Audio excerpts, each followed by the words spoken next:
And here we go. We are All right. there. Nice. All right. Welcome everybody. We have with us today Sweet Trip, two-thirds of Sweet Trip. Um, Hi, And oh hello. wait, here oh we I just go. got thrown off by the other audio. Let me turn that off. Yeah, I accidentally left mine Okay. on. There we go. We're good. Yeah. Alright. So I'm Danny. This is Daniel in the corner, my little co-host. We have with us Rob Burgos and Valerie Cooper of Sweet Trip. Um, I'm talking to PMC right now. I think most of you already know who Sweet Trip is, but if you don't, they're an electronic dream pop shoegazy project from California. We're really excited to have them on here. I'm a big fan. I've been obsessed with Velocity Design Comfort for a long time, and me and Rob have been talking through email for a little while to try and make this happen, and here we are. I'm excited. Thank you guys for coming on here. Yeah, Oh, thanks for having thank us. you. Thanks for having us. So I guess jumping right into it. First question is, what is sort of the current state of the band right now? Um, well, I think that we are. No, I don't think we are. We're writing stuff right now, so we're slowly working on new music. I think that's basically it. I'm kind of excited because we had been apart for quite some time, and we just like reconnected like months ago, and we're like super excited and thinking about new music and possibly releasing something in the future, in the very near Ooh. future, I hope. Um, but we'll see what happens. We'll just run with it. But that's the current state, I would say. So That's it's moving forward. It's good. It's looking good. that's good to know. It's so basically anything can happen in the future, as far as we know. Anything anything can happen next year. Yeah, hopefully. Yeah. Uh, the next question is probably the most requested question that I was asked is, can we expect any kind of vinyl release of the band's discography or possible band merch in the future? Cool. Valerie, take it over. Oh, it's funny you should say that because yes, we've just finished coming up with art and um redoing some art for VDC because the Darla Records is getting ready to re issue the vinyl, and it's gonna be like, should I say it, two discs, and the art's kind of updated, so it's pretty cool. And then they're also talking about reissuing Halika and You'll Never Know Why. So those are, you wished it, so you're getting it. Nice. And yeah, we saw the petitions for like, oh, we want them in vinyl. So yeah, gladly it should happen very soon, not like 12 months later, more like very soon. Nice. Yeah, I, Yeah. I I was always kind of like, when I first got into the band, I was always a little surprised that there wasn't vinyl right off the bat, and I saw that you had shared the petition, Rob, and I was so excited. I'm like, oh my god, this is gonna happen. They got like 20 signatures, and Yeah. Right. never talked about again. Chat is so happy that they just heard that.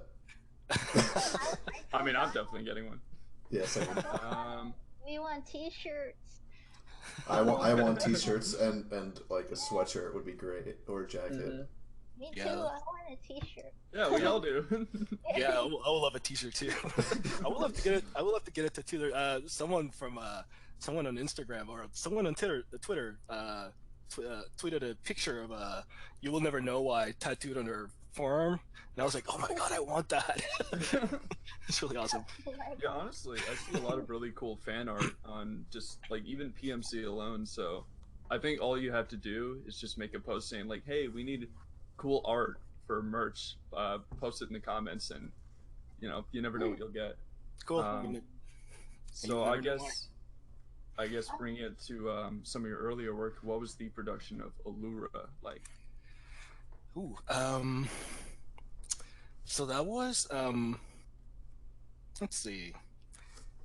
Okay, so I think the initial concept was to make something kind of fun and dancey and kind of like an indie pop version of Booty electro type of thing, and so that's the origin of Allura. I just wear like a big Yeah. fat like Miami bass kind of drum beat. That's That's, the that's 808 sound. yeah, 808 sound, which you were so into then. yeah, exactly. Yeah, I still am, and Yeah. so and I think that track was just a very fun thing to record because I was just like throwing things in and out. I asked Valerie to sample like "We Love You" and I just like repeated "We Love You." All kinds of random things. So Yeah. my Right. job was easy. All I did was, come just talk to the mic for like whatever, and I then mean, that's all yeah, I you nailed did. that line. You did great. Yeah, you're like yeah, you were like Easy, a easy like a part. I just had an easy part. yeah, you were like the electro diva in that song. um, but yeah, so that track came out fairly quickly and fairly easily. And I kind of forget what else is in this record, but I think everything just kind of flowed with the concept of making something instrumental and something a little more electronic and dancey. I had a dream that maybe Allura could be played by DJs at a rave or whatever. I don't know if I ever did or not, but that was kind of like the direction that was going. Yeah. Um, and I think the last track in that EP, I'm forgetting. Yeah, Kate, I think it's called. That was probably like one of the like one track from Halika that never made it on Halika. That I just kind of like redid and then we added to the EP. So that's kind of like the history of it. Did Halika come out before or after it? Or it came Halik, out? Halika came out before Allura. Oh, okay. And that was the band's first full album project in a way. Yeah, What yeah. was it like jumping into that for the first time? Um, it was really I don't know, like it was amazing. Because a lot of first of all, like a lot of the tracks on Halika are basically 4-track recordings. Um, we probably we embellish a lot of the tracks just for the CD itself and not that much. So what you hear in Halika is just like straight up 4-track, and so to me it feels like we got paid to release our 4-track demos on CD, um, which I think is like really awesome and kind of ridiculous at the same time. But okay, cool. Um, and yeah, I think that um, that was an awesome experience. I was really surprised that uh, Darla Records wanted to release that. Is it surreal that the album is over 20 years now? Yeah, It is. now that you mention it. Um, besides the making of You Will Never Know Why, what else was going on with the band between 2003 and 2009? We Hmm. actually we were playing shows. So, like live shows with this other sort of electronic band called Halu or Strip Mall Architecture. Like we kind of played shows with them often. So like at Bottom of the Hill and mostly in San Francisco.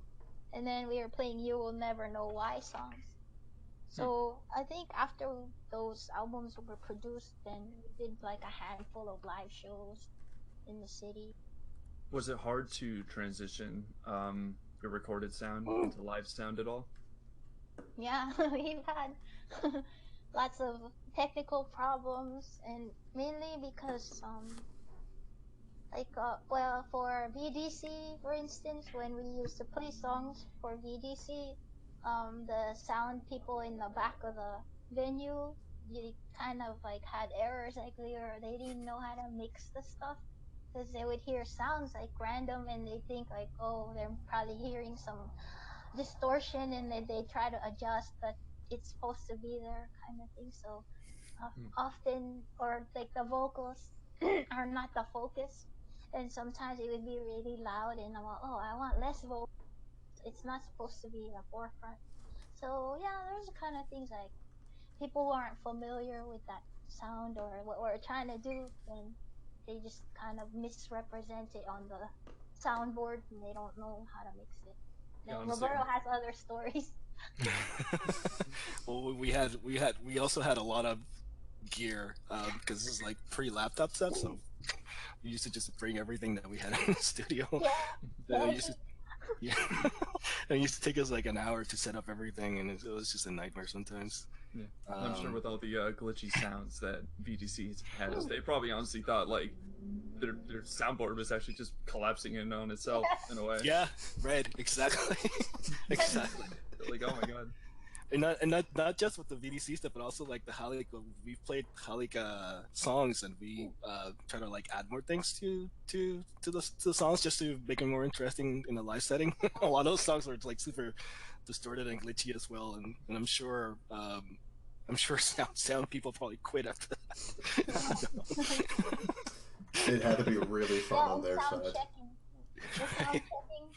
The sound checking was always stressful because we're like, oh, there's not enough time. Oh, we didn't get to test this sound or that sound. Or just wing it every Just go time. for it. Wing it. Yeah. There's not enough time. Why did you guys decide to go for a more rock aesthetic over electronic on You Will Never Know Why? Um, I think so. We had a bunch of songs. Actually, there are a lot of songs in You Will Never Know Why that were actually written around the time of VDC, and they never made it on VDC because they just didn't fit very well. In my when it became time to write songs for You Will Never Know Why. I started revisiting some of those old songs, and those songs were really guitar heavy bass. They were kind of like there was a period of time in VDC where like Chocolate Matter was written and Disco was written, and then Air Supply was written, and then there's something else on that record that was also written. But then the decision was made to only use two of those songs. The other songs were left behind, and so I started revisiting some of those old songs, and I thought, okay, cool. Let's try to make something out of it. And at the same time, this is kind of silly, but I replaced my guitar amp with another with an amp that I still have right now, and I'm really in love with that guitar amp, and I was just like playing the guitar a lot, and I started writing a bunch of stuff on guitar because that's what I was really into at the moment, and it just like naturally just became a guitar-based record just out of those two circumstances. Yeah, and I think the biggest noticeable jump between Halika and VDC is it felt VDC now felt more like a band project. It felt like this entire group of people, where Halika sort of was just like an electronic project in a way. It's more intimate-ish. Yeah, Like, yeah. I don't know how to describe it exactly, but yeah, there's definitely a different sound between all of them, though, which is like really interesting when you try and go through the discography. Like, if you just have like a few hours, you can just like notice. Like, it's very clear when the new album or the EP starts. It's like, yeah, which is really nice. I've always dig that about your three albums. They all feel like they're definitely made by the same band, and it all has like the Sweet Trip aesthetic, but they all have their own characteristics to them, which is pretty cool. I like it when any band does that pretty much universally.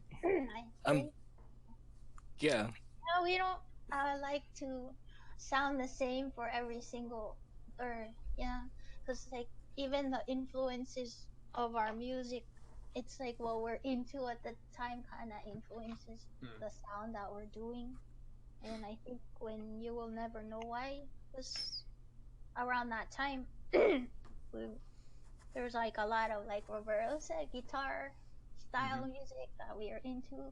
Whereas when we were into Halika, and Allura, we were going to a lot of like drum and bass shows and a lot of like jungle music. We were into all the Aphex Twin and all those kind of things. So That must have been really fun. Yeah. oh yeah. It was. Pretty good. I was gonna ask about that. It's being that like you know, the 90s and early 2000s had such a massive breakthrough of new and like profound electronic music artists that was coming out left and right. Yeah. I wanted to ask how was going through that influencing your music in a way, and Oh, you know. it, it was a massive influence. It was just like I it was like being bombarded by all these sounds and styles and bands and labels and scenes and whatnot, all at once, and all of it was good. Um, Yeah. it was, yeah, like the mid to late '90s, and even into like the early 2000s. It was a magical time. It was a influence rich time, absolutely. Were Yeah. there any artists in particular that you would call yourselves big fans of? Um, Well, I really liked at the time I totally liked Square Pusher because he was one of the innovators of this like crazy stuff like that in music. Luke Luke Vibert was also one of I the love ones. Luke. Yeah. Yeah. Yeah. Square So Pusher's great. funny because Hmm. a lot of them were in Warp Records. It's kind of neat how you just go in the label and they're all there, all the good acts. Yeah. Hmm. Preview 73, hmm. him too, I really like. How often do you guys take the time to check up on like fan reception of the band, like comments or fan posts or messages or anything like that? um, I would say regularly. It's it's kind of like when you're made aware of a comment, and it's a really nice comment to read. It's really heartwarming, and Hmm.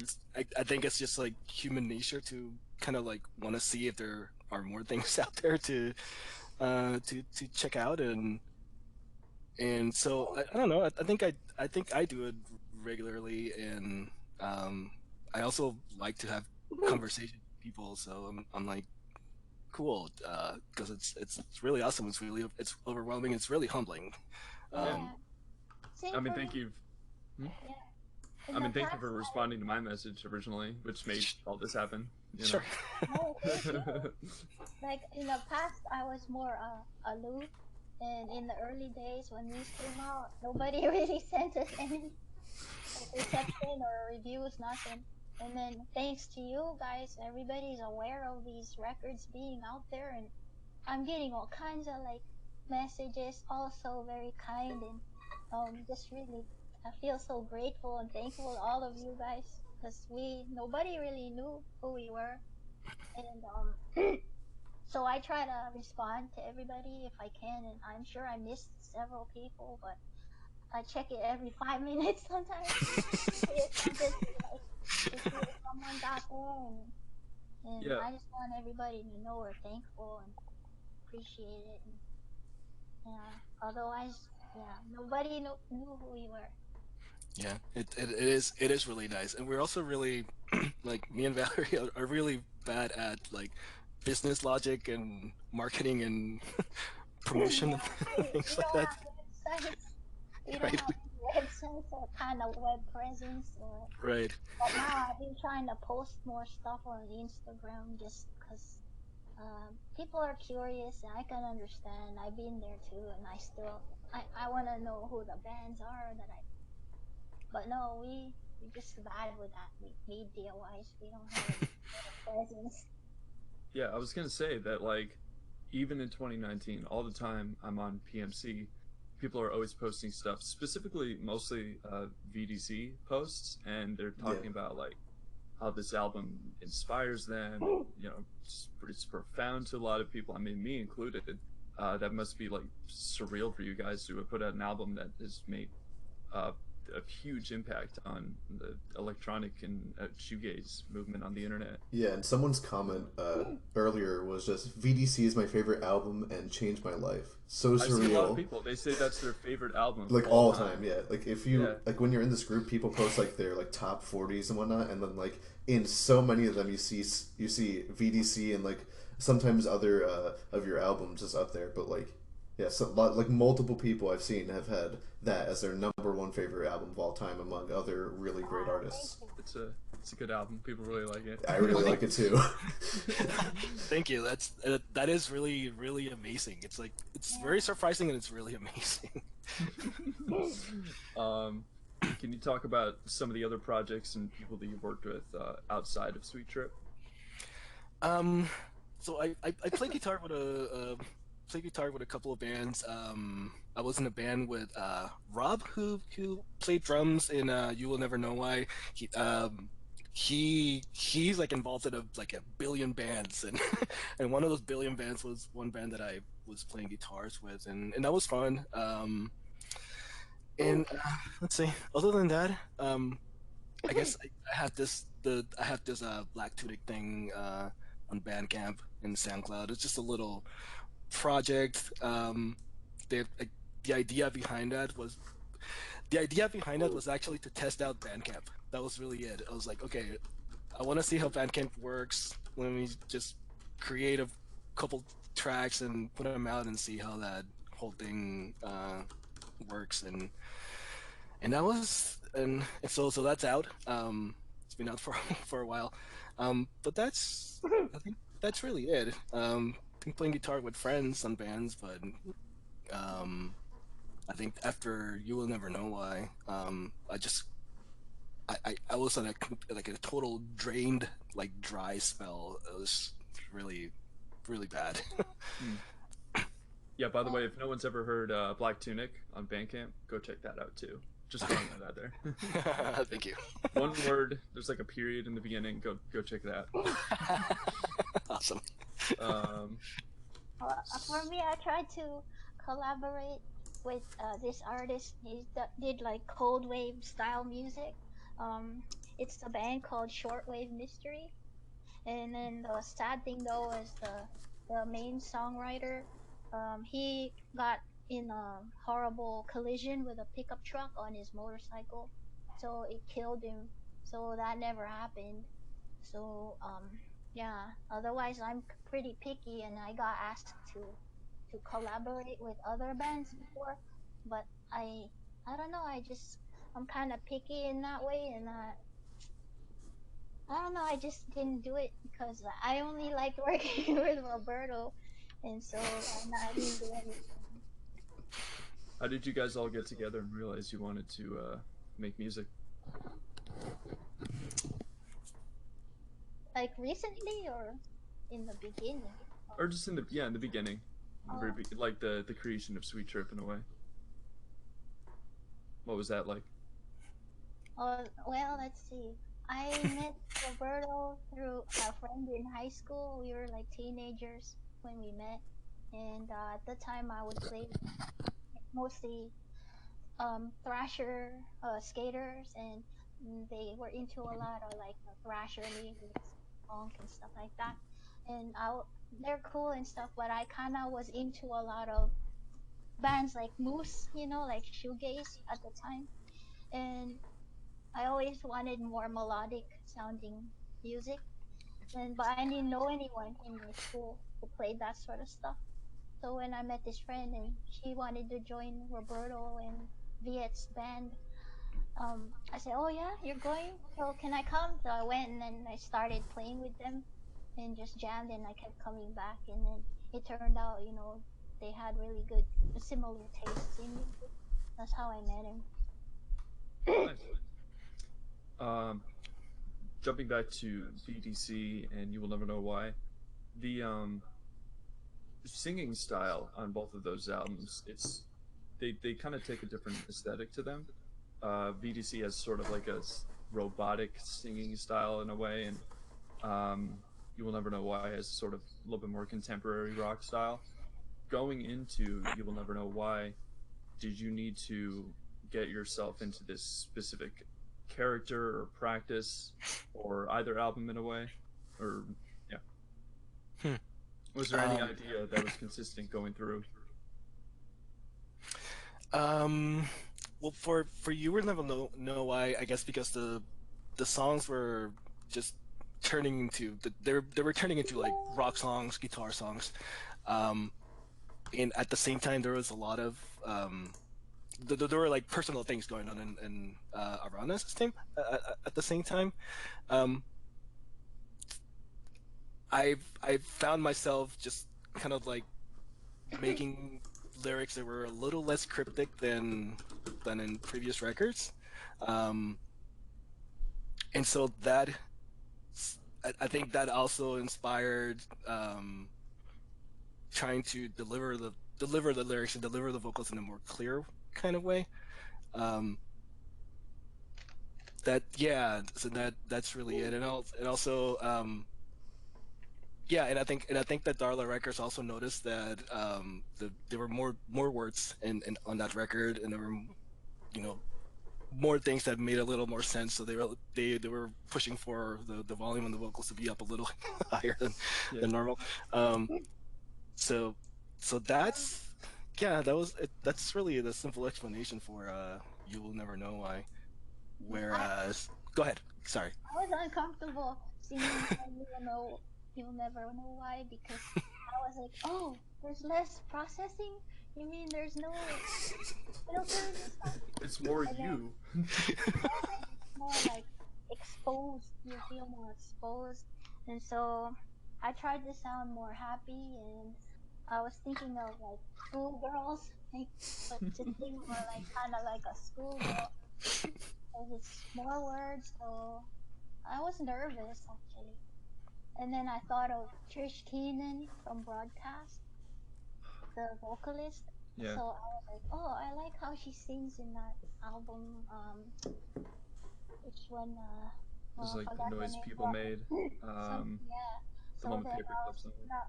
Yeah. So I thought of her and how clean the words came out, and how it's simple, not like too much um artistry going on there. Just keep the melodies and the notes simple. So that's how I was what I was thinking of. But I did feel kind of like self-conscious singing more like your voice is more on the forefront of the song instead of back like the other albums. Um, oh yeah. Um, so I was gonna throw it over to Daniel for he had a Okay. couple questions about some of the production side of the albums. Okay. Yeah. So one of the first questions is, so since you guys took a massive break, I was wondering, so like back in the day, what type of software were you guys using to, like, what type of DAW were you guys using back then, like, to create all the music and whatnot?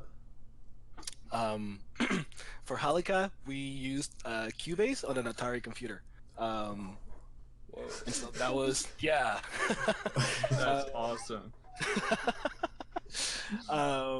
Yeah, so we had to load. We had to take that Atari computer to our live show. That was our brain. Oh wow. And so we That's had to really load. cool.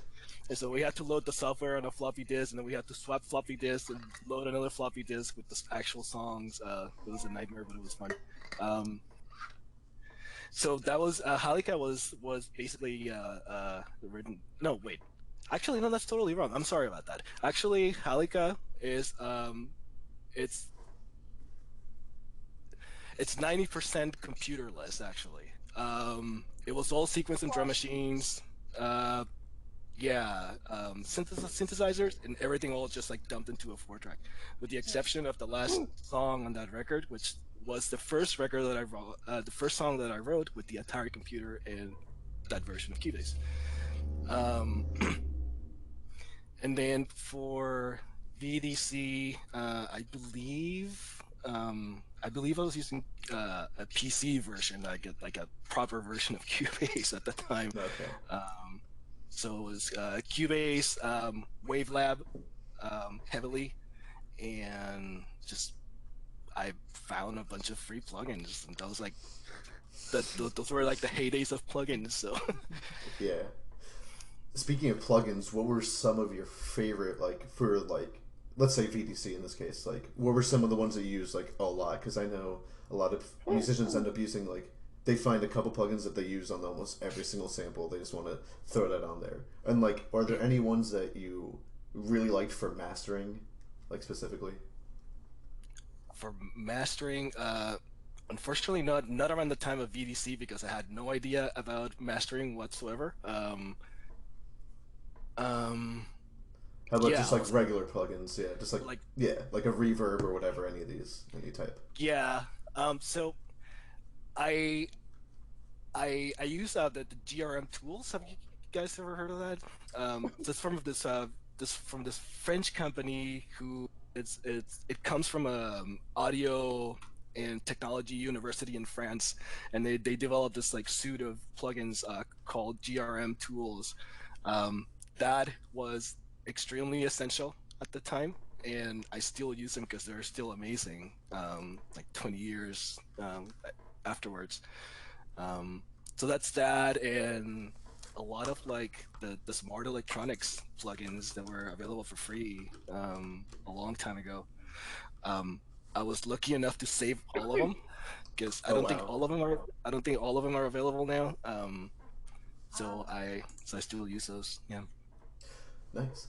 And so nowadays, since you guys came back to it, are you guys using new software? And is there any like new plugins you guys found? Since I mean, the landscape has drastically changed, of course, since the late '90s, early 2000s, and even just 10 years ago for the hmm last album. hmm Um, so um, so Ableton Live will be the main brain of the record. You will never know why it was recorded on Ableton Live. Um, so that will be the main. That will be the main DAW. Wavelab is also a big part of what we do. It, it's it's like 30% of what we do. It's done in Wavelab because you can get really crazy on that. It's just an editor, um, and I I have like I have an overwhelming amount of like VSD instruments, so I'm trying to cut down on that. I just have a handful of things that I'm trying to settle down with because I don't want to get overwhelmed. Um, but I'm a big fan of like analog emulations, even more so than say like virtual instruments that are like pushing the boundaries. Um, because there's I like if I want to push the boundaries, I want to be able to just like do it my own way and not like use a plugin that supposedly tells you that you can push the boundaries with this thing. Um, and so and I find that you've got like right now there's like a crap load of plugins and companies doing amazing things, but I still think that the the free the developers that were making free plugins 10 15 years ago, those guys were insane, and those plugins are still freaking amazing. And so I'm still sticking to that because they're I have like five or six or so where I wonder like shit I like has anyone else done anything like this in the past 10 15 years, and I haven't found a replacement. So Wow. Yeah. yeah. Another one, more production wise. This one might be a little bit more broad. So when you guys are so now that you guys are making new music, when do you know that you have enough instrumentation in the music? Because or do you guys like sort of just work on all of it at once? Like you work on all the percussion and all the melodies at once, and then just iterate, or do you like create a melody and then add percussion underneath it and then keep adding on top? Like what is your process in terms of getting to that? And then when do you know that you're done? Like you feel as though the music is so like that you don't need to keep layering more onto it. hmm um it usually starts with it starts with something. It's I don't work on everything all at once. I work on like one thing at a time. I'll start with something, and it can be anything. It can be a beat or bass line, vocal melody, chords, whatever. Um, and I just I think the way that I work is I just like throw as much as possible, and I feel that I think that I may get a sense of when a track is done when I'm done taking stuff out of it afterwards. So it's kind of like dump a bunch of stuff in a bucket, and then like okay, now I'm gonna remove stuff from the bucket and see what remains, and then what remains is kind of like what makes me feel like something is done. Gotcha. And so now, so you said back in VDC days, you guys didn't do much mastering. Are you more into that nowadays? Like, are you guys going to be mastering it yourselves? Like, and have you just been doing a lot of research? Have you just more experience now?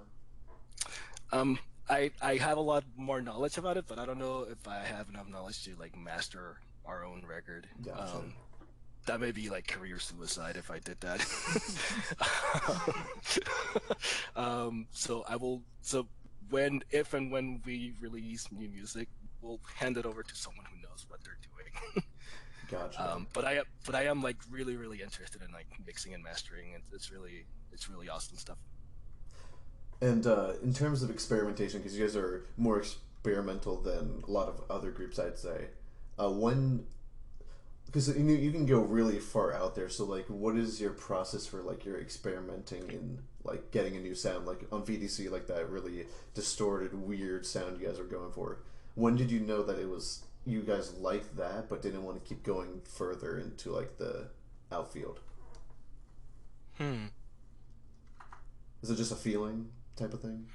I think it's just yeah. I think it's just a feeling type of thing. I think it's like one of those like abstract concepts of like what the song dictates type of thing. So like if the song caters for adding a distortion pedal to every single instrument blast to 10 so it just sounds like a wash, then that will be it. um, it really depends on the song. Gotcha. And is there any like? Do you guys ever like look at other songs for reference? Like have you ever like listened to a song and then thought like that specific like drum kick or that specific I don't know how to say it, but like just something in a song you hear that and then you want to take that one piece and then bring that into some other complete context. Like let's say you've been working on a track and then you listen to some song from someone and then you want to sort of like change this piece and bring it in as your own. Yeah, that happens all the time. I mean, I could spend many minutes just like dissecting VDC, and I could be pointing at you guys and be like, that part is from this song and that part is from that song and that was influenced by that. And like Valerie was saying, it's actually pretty cool that you, Valerie, mentioned Trish from Broadcast, because like a lot you will never know I was fairly influenced by Broadcast, vocally, instrumentally, just recording process, or like trying to achieve a cohesive sound for that record. Broadcast was a huge influence on that. um, but yeah, you know it's no one is original. And I think that's really cool that you can grab things from other bands and make them your own. And I certainly do that a lot. So you will never know was, I was trying to like imitate kick drums from Broadcast. I was trying to, I was trying to like imitate guitar sounds from a band like Franz Ferdinand, things like that. Where in VDC, in VDC, like stereo lab is all over the place. Um, and so is Broadcast actually. Yeah, I guess we love Broadcast. The Noise People Made is one of my favorite albums. Yeah. And of course, My Bloody Valentine. Oh yeah. Of course, yeah. yeah. Yeah. It was like obligatory My Bloody Valentine inspiration. Exactly. Um, Slow Dive too. Yeah. Yeah. Yeah. Those guitars are massive. They're amazing. So when you're actually working on the music, how long at a period are you able to like work on a song? Are you able to work on it like 8 hours like straight, just keep working on it? Or are you more of like you can work on it some days for like 30 minutes, some days for 2 hours, or like you have to keep switching between tracks? Like, because I know some people can just work on one thing and just keep going through others, where others have to like they have to do like 10 different tracks at the same time, and like they just have a feeling for when they can work on it. Yeah, the amount of time that I spend on a track really differs. It really depends on what's going on during a day or during a week. But I try to be focused on one track all the time. I may switch to another track if I feel that the current track that I'm working on is 80 to 85% okay to be left behind, so I can so that I could take a break from it and do something else, and then come back and see what happens. Yeah. Um, yeah. And in terms of like length of an album, like, do you guys just sort of, are you like aiming for exact length, or is it just you guys sort of like make a few songs and then you just get a feel for when it's done, or are you trying to like specifically hit, like, say we want to be more than an hour, or we want to be 45 minutes to an hour, something like that, like, or is it just, is this completely natural how it comes through? Yeah, it's really completely natural. Gotcha. I mean, Yeah. I think for like I said earlier, VDC probably could have been longer if CDs were longer, because there were more songs for that record. But they ended up in You Will Never Know Why. So Yeah. Do you still have like original versions of those songs you said that ended up in You Never Know Why, but had a more sweet VDC feel to it? Demos versions in a way. Yeah. And do you guys ever think of like releasing like any B-side type stuff for people to dig into? demos for VDs, demos from VDC and You Will Never Know Why. I don't have any. Ah, Yeah, because unfortunately, my laptop got stolen and I lost a lot of stuff. So someone has them. Someone has the demos. We just gotta find So them. we just gotta find them. But I It's know out Valerie. there. But I know Valerie has like. Yeah, go ahead. You say finish what you say. I was have listening. I have what? Oh, you have demos of like 4-track recordings and stuff. Yeah, I had all these demos for Halika that never got in Halika, and I put some on SoundCloud, and people were like, "Oh, we want it. Are you gonna release these?" Or so I don't know. But you got some on SoundCloud right now? Yeah, Roberto and I have like a few things that are on SoundCloud which never made it to Halika demo stuff. That's cool. Yeah, there are no titles. There's one of them is called like Untitled, because to this day there were no titles. Yeah, it's like that song. Yeah, like the half song or this song, or we just put Right. Like demo 1 or. yeah. But people like those too, so I'm glad. Thank you. Yeah. Of course. Surprise. and my last question was just more, is just a very broad and sort of generic question. What would be your advice to any people that are looking into making music, or people that are currently making music? What is some advice that you would give, given that clearly you guys are very good at making music?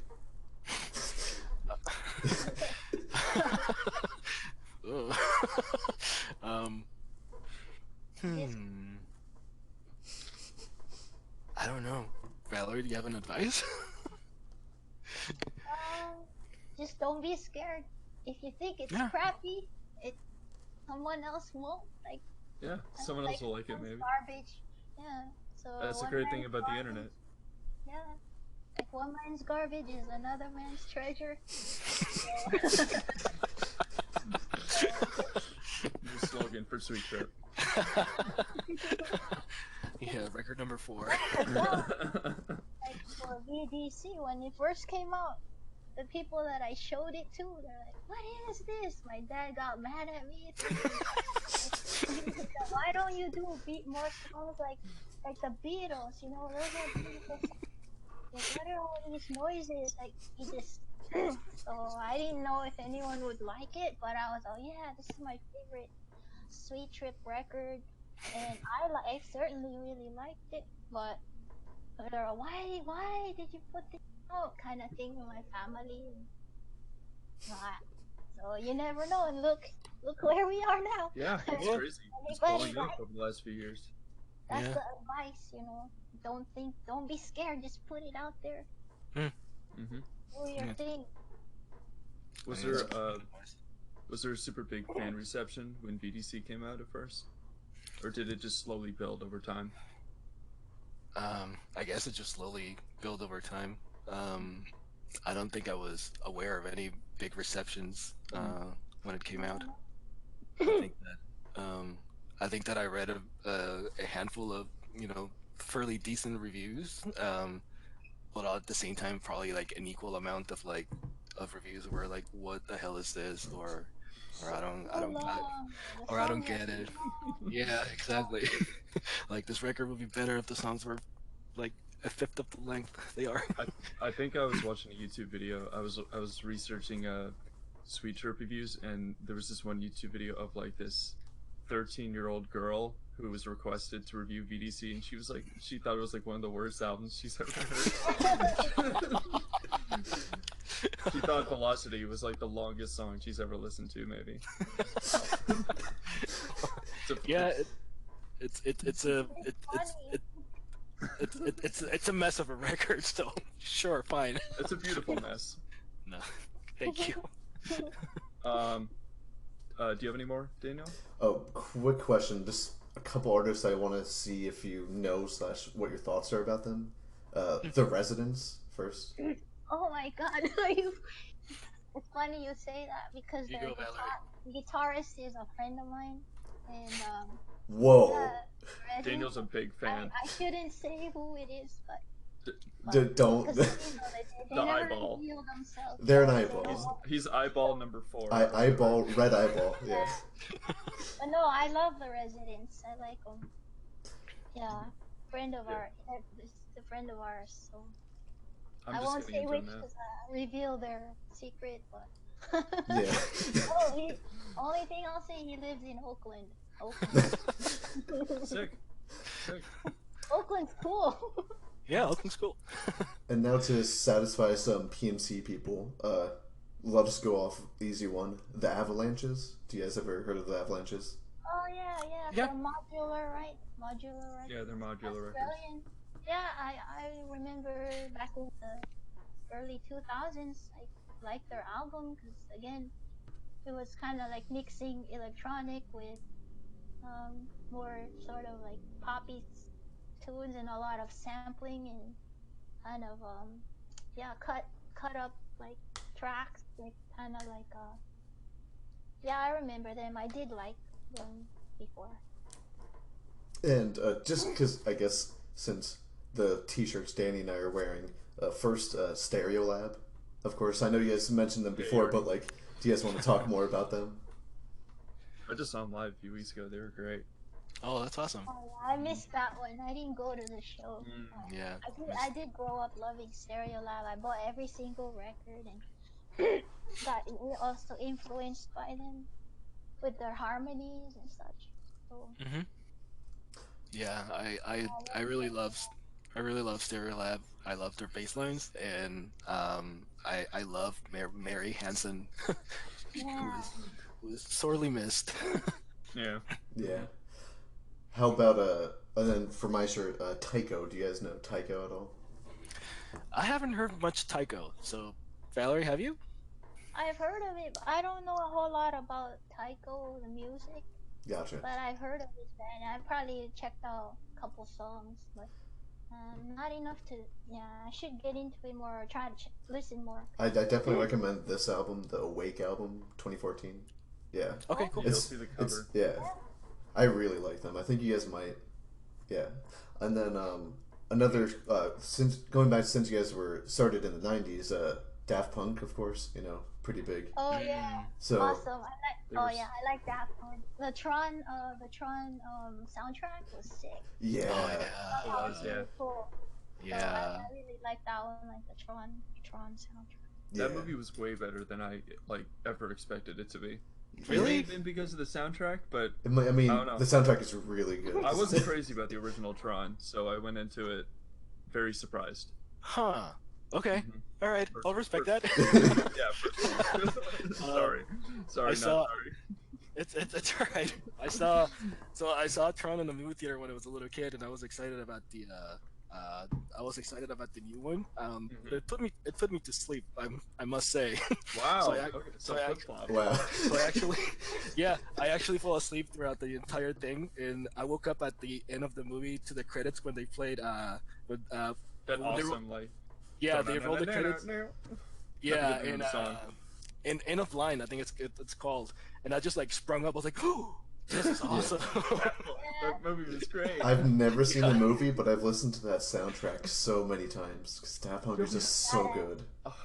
I'll show you Tron Legacy sometime. Sure. You have to. You can't be a Daft Punk fan and not watch that movie. Okay, and then very obvious '90s band, The Prodigy, of course. Oh, Yeah. the Yeah. wave stuff, yeah. Yeah. Oh yeah, I got into all that stuff too. Dancing, so much fun to dance to. Yeah. I think they're Out of Space is like the one that I remember from like the rave times. Yeah. Out of Space, the one that has like the reggae intro. Yeah. Yeah, that one's pretty I cool. think the song I liked was Charlie. Oh yeah, I know Charlie. Prodigy. Yeah. Mhm. And yeah, that's all I remember. Really like that one, Charlie. Yeah. Yeah. But then they kind of turned into like a rock industrial band, and I just kind of lost interest after that. Gotcha. But the Firestarter. Yeah. Yeah. The pendulum era, pretty much.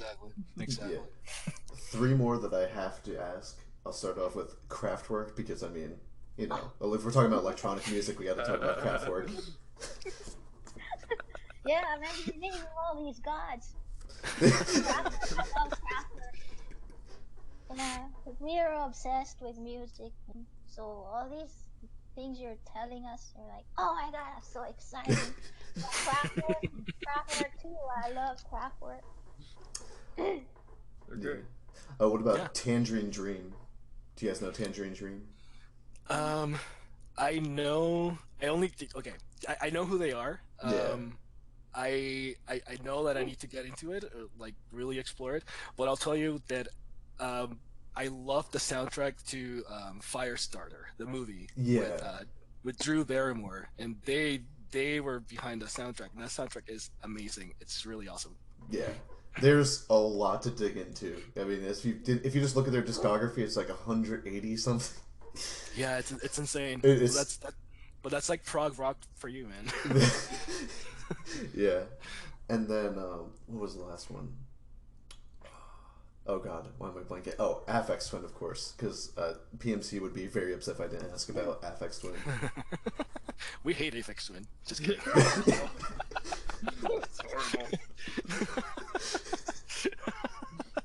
Yeah, he's too. Never mind.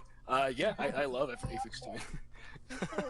And Anna Lord and AFX and all these alter egos of Aphex Twin, and just really like sort of overdosed on those things. Mm-hmm.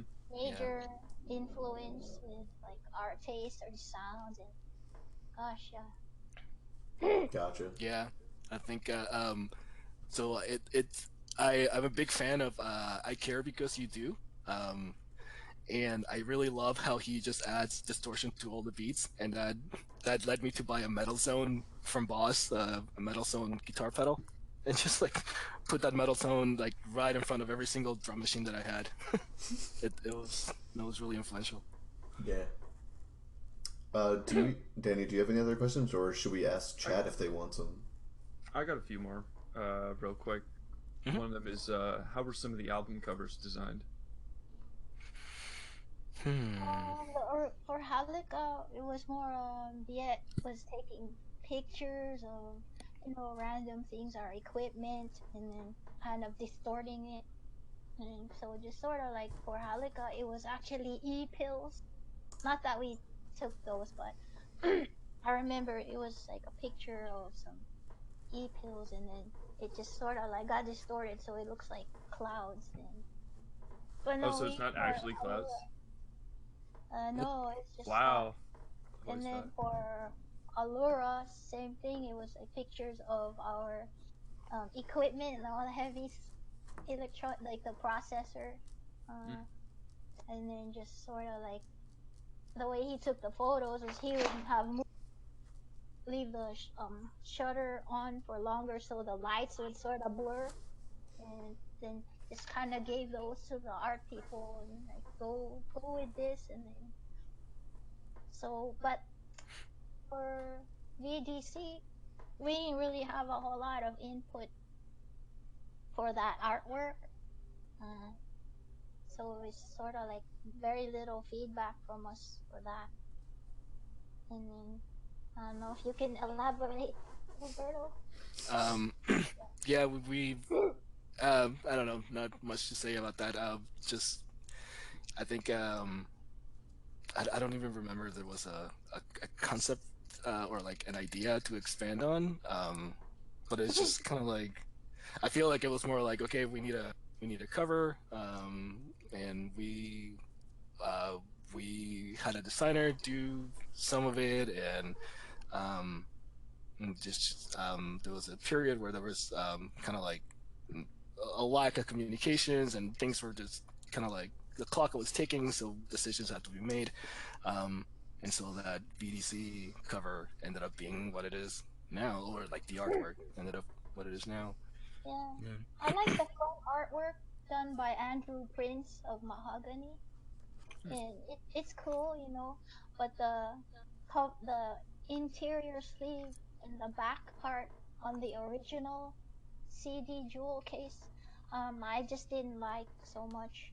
But you know, again, we never really had like a whole lot of say as to the how what kind of art to put. We were just kind of simple people and be like, okay, just that looks good. Yeah, use that, fine. So not like some bands is very very important.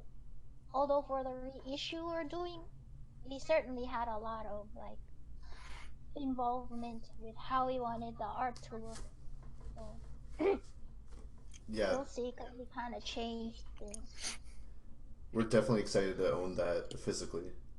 Can't wait to play Yeah. that. Yeah, cool. I've been waiting to get that on vinyl for a while. Have it in my hands. It'll be great. Do you Yeah. know if it's? Do you know what the discs are gonna look like? If it's just gonna be pure black, Or are you if gonna there do are colors colored to it? anything? I see you. um, You'll have to wait to see. you'll have to Okay. wait and see. Okay. Got it.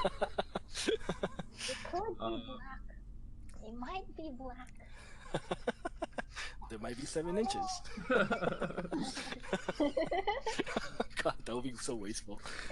Just release every track on 7-inch in the Yeah. in a MFM did that. He released his first album and just it was like a 7-inch box set. It was like $200. I'm like, I'm alright. Or you could just Oh my God. I'm okay. I'll get set the normal it one. to some RPM that you have to have some like $22,000 record player to play. Yeah. Like Set it it's to an it's RPM like that it's like you 24.3 RPM. One rotation per minute. and something like 6-7 inches for one song. So the whole package is just like one big accordion of discs. Yeah. Actually, there's no black color in it at all. So that's the color. So. Okay, so you Fancy. fine. No black at all. Yeah. Alright. No black. Confirmed. No, confirmed. Yeah. And I got one last question, and it's Mhm. just that: is "Things to Ponder While Falling" the last Sweet Trip song ever? I guess it's not. All right, there you have it, people. So, this was great. This is a really fun interview. Very surreal. I'm happy with the turnout. People coming in. Looking at chat right now. Do we want to get some I- questions from chat? real Yeah, quick? I guess chat right now. Dump all your questions right now if you want anything else. Hurry. Type. Go. I totally imagine the cat Go. meme. I like the sound of the keyboard. Oh my god, whoa, that's weird. It just has this patrician music posting the comment. Okay. All right. Well, now we just I gotta forgot wait. they made me. Okay. Okay. Yeah, I guess- Well, I guess while we're Uh, while we're waiting, do you guys like Orbital or The Orbital by chance? Yeah, Oh Orbital. yeah, absolutely. Yeah, Orbital, I like them a lot. Yeah. What's that song? Austin? Oh, there's a question you want to ask it, Danny. Yeah, Jai Choi is asking, is the new album going to have a nautical theme to it? Robbie asked about chorus pedals recently, and it seems 2 of the new tracks have the word sea in it. Damn. Okay. Here comes the sea. The nautical theme. And the sea will Think about rise. Um, they're those two songs have sea, ocean themes, but I don't know if the whole record overall is gonna have an island theme to it. Yeah. So you're not making a Everything's tropical rolling right house now. album. Yeah, I'm not. Yeah, yeah, it's too early to tell.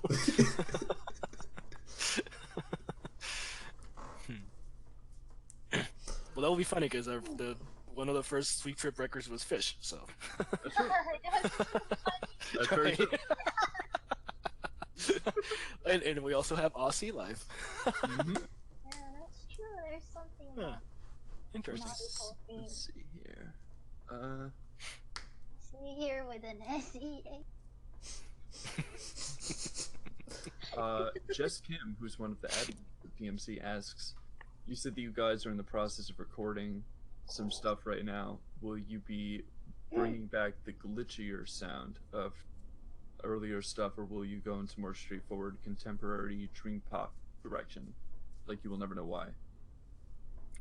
I don't know, and I am really trying really hard not to think about that, because I believe that every record that we release is a product of its time, and I really believe that there's no way that a Halika or a VDC or a You Will Never Know Why could ever be that we could ever record something like that again. Yeah, it's cool that they all got their own world within them in a way. Yeah, and Personally saying, right, exactly, and I don't know, we're older. I don't know if that means that we are not crazier, but we are crazy. But I don't know. I really don't know. It's really hard to say. okay. But I like to be open and I like to try things out, and what happens happens. A lot of questions came in. I don't know if we can answer all of them. One quick question I want to read off. Charles Kramer says, "Is there any possibility of a national tour supporting your new release?" Or We'll see. whatever comes out. Yeah. Yeah. What if? We'll see. Yeah. Okay. It's possible. Let's see.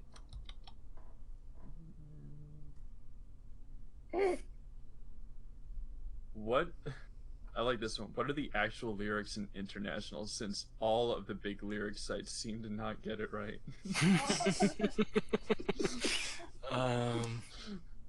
Damn. Do you guys even know? I do know. I just have to think about it. Okay. Yeah. You and me, we finally break free from the mess we're in. Mhm. I have to listen to it, and then I'll be able to. Yeah. That's like the only line that I remember. And Philip wants to follow up the last question. If you do go on a tour, don't forget about Europe. I guess. If We will Oh, love. We will You love never to know. do that. I get message to play in Europe, like England or we hear ya. We will have to I go. wanna go to like other countries too. Yeah. Yeah. um. I will have to tour Iceland. That would be awesome. This. That would be fun. There's a question from Anthony Paul saying, "What are you two listening to right now?" So, like, what are you guys listening to right now? Whether you could answer it as like new music you guys have recently found that you guys like, or just music that you're listening to a lot of again.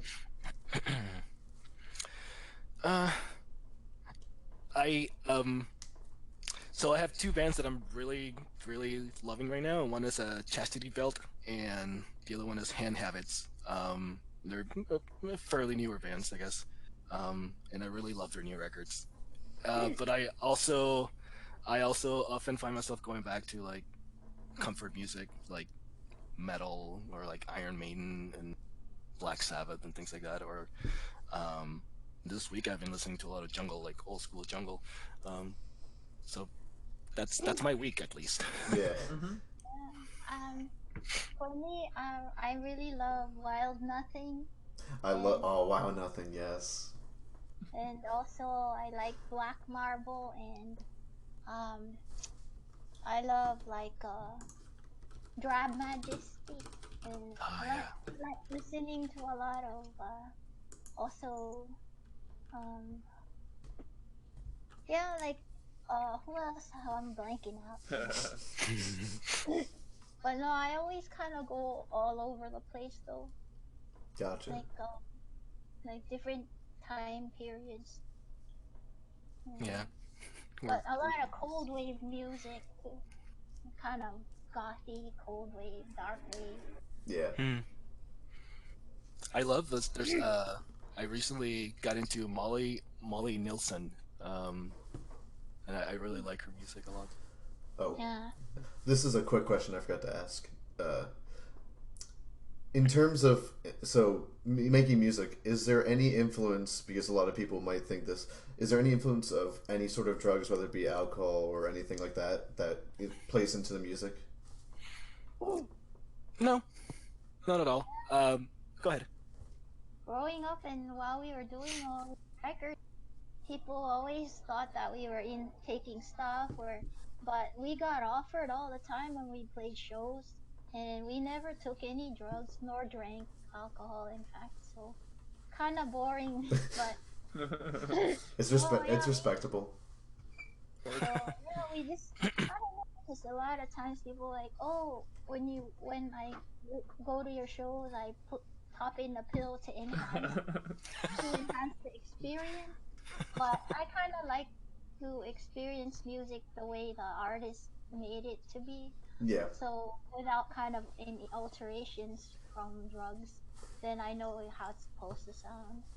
Oh, off of that answer, actually, then do you think that listening to songs with an EQ, like, would you say that trying to listen to the album as close as possible with no EQ is then the best way to listen to an album? Like saying like not boosting any bass, not bringing up any like treble or anything like that. Yes. Gotcha. Yes. For me, yes. With the exception of if I'm listening to like a DJ mix or dance music, then I'll pump up the bass just because it's more fun. But then for me, if your stereo is crappy, then yeah, why not tweak the mids if you have to? Right. 'Cause, yeah, Yeah. depends on the stereo. Like in the car, sometimes Yeah. it's like, oh, I can't hear the mids. So Yeah, and they usually either yeah, have like way too much bass or like the highs are just way overdone. So you always got to try and like go in there and tune it in a bit. Mm-hmm. Yeah, my old I guess. Toyota Camry's stereo sucked, so I just had to bump up the bass in the little settings as much as I could. Yeah, That's all I could because do. it's hard to know how it's really supposed to sound. Yeah. Also, your bit rate download for like MP3s, that also affects it. So Yeah. it's hard to know. So Were it's you good to tweak it with EQs. speaking of bit rates? If you guys when you guys do release, since you were mentioning Bandcamp, that will include a FLAC or a WAV. Yes. A what? Well, if you guys do end up releasing on Bandcamp, will you release? Will that be like a FLAC or a WAV, like for the songs? Because that would be really cool. Because nice lossless audio. I think BDC is already on Bandcamp, and you can get it in FLAC if you want. Oh really? Oh, But can you? I don't know about Helica, or you will never know why. Okay. Just off the top of my head.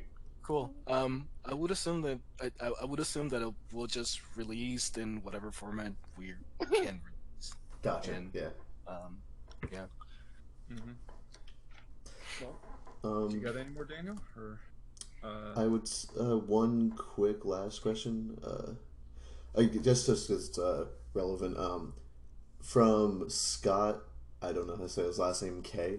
How far along are you in the process of making the new album? Just thought it was a good question to ask to finish it off. We're very early in the process. We only have like half-assedly 2 songs completed, and they're not really properly well recorded too. So we're there. We're just in the beginning, you know. Gotcha.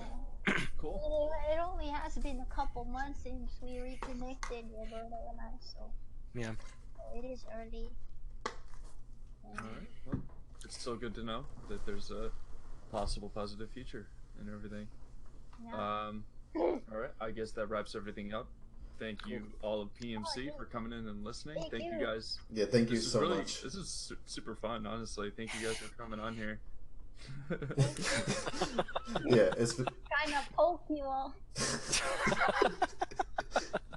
Like in the Brady Bunch. Well, you look like you're inside a fish eye. So. Yeah. I'm in his glass cube. Fishbowl. Oh, actually, do we want to answer that last question real quick before we fully go? Because that's a lot of Which likes. Oh, sorry, someone just posted one and it has everyone seems to want to have it answered. Hunter asks, in an age where positive, negative reviews can shape opinions, do you guys see it as a blessing that Sweet Trip albums have flown under the radar of big music publications, and the opinion is more a decision for the listeners? Yeah, I think that the listeners, the music lovers, are the true Critics. the true critics. Yeah, exactly. And you know, and I and I say that because I am a music lover. I think I can speak for Valerie, and she's a music lover. We know we know how it feels to like really love something and have like really strong emotions and about music. So we know that if we like something, our opinion matters more than some reviewer on Pitchfork or whatever. Yeah. So yeah. Sick. All right. There you have it. Sweet. I Oh, am this was really fun. I'm actually having trouble trying to figure out where I go to literally end the stream. The option literally just kind of disappeared. I can turn off the stream anytime. Yeah, but maybe if you do it through OBS. But yeah. PMC definitely really appreciates it, and it's been really fun for me at least. So thanks a lot for allowing us to ask questions. Thank you so much. Thank you. Thank you It was very a lot much, of fun. The vinyl, if the listeners. Thank you. all right, sweet. Yeah. Guys. All right, cool. I'm gonna stop stream now.